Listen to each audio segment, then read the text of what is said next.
I can't help but think as I talk to friends and see people around me that so many people are worried about the current situations in the world and what's going to happen in their life and where their life is going. And I am one that often likes to look back at what's happened in our lives and other people we know to inform the future.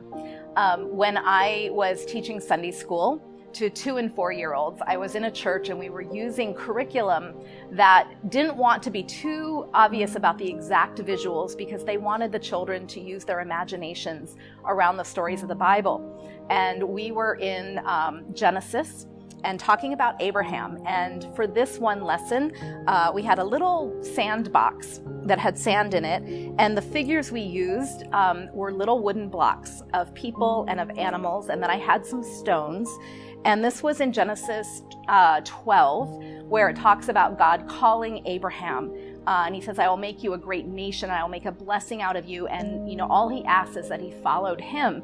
And as you go through the chapter in the beginning of 12, it talks about God taking him on a journey out of Ur and moving forward. And so with our little wooden blocks and animals, we would move them along the sand to make a road. And then it says that God met him and he made an altar and he praised God. So we would take the little pebbles and we would make an altar. And then as he moves through the chapter, he moves Abraham and his family again. And so again, we move the wooden blocks. And then it comes to another point where it says, Abraham built an altar and he praised God. And you could go and look at this little sandbox and you saw this road that was created of Abraham's life and these points in time where God met him and he built an altar and he thanked God for what he was doing as Lord of the universe and moved forward.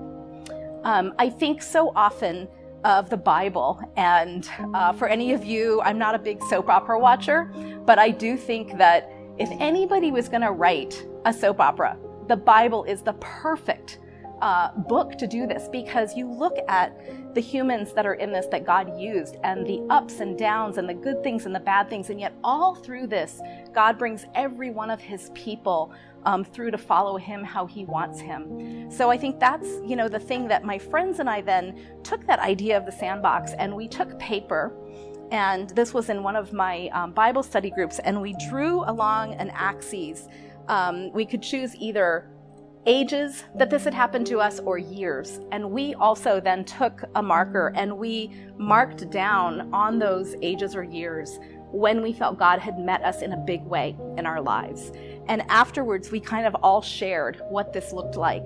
And we could see that for every single one of us, no matter when we became a Christian, God had met us, and we could see this history of where God had plans for us. And so I think that brings me to the famous verse in Jeremiah, and I think it's famous for a reason, Jeremiah 29:11, but I also want to read 12.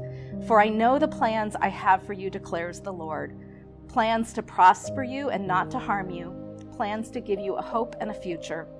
Then you will call upon me and come and pray to me, and I will listen to you, and you will seek me and find me when you seek me with all of your heart. And I also flip to Philippians, when Paul is talking to the church of Philippi and talking about God working in hearts. And so while Jeremiah, we can also look at it as God working in your heart, often we look at it as something physical and how he's led us through life. And this really is talking about God's work within our hearts. And he says that he is confident of this, that he, God and the Holy Spirit who began a good work in you will carry it on to completion until the day of Christ. And our lives are part of that until the day of Christ. So I would just encourage you, as you look at your history, I can look at my grandparents, my parents, my life, and just see how God has been so steadfast in all his love in what he has done for me, and just have an unshakable faith myself about my future, whatever it may bring. And I pray that you will be able to find that as well.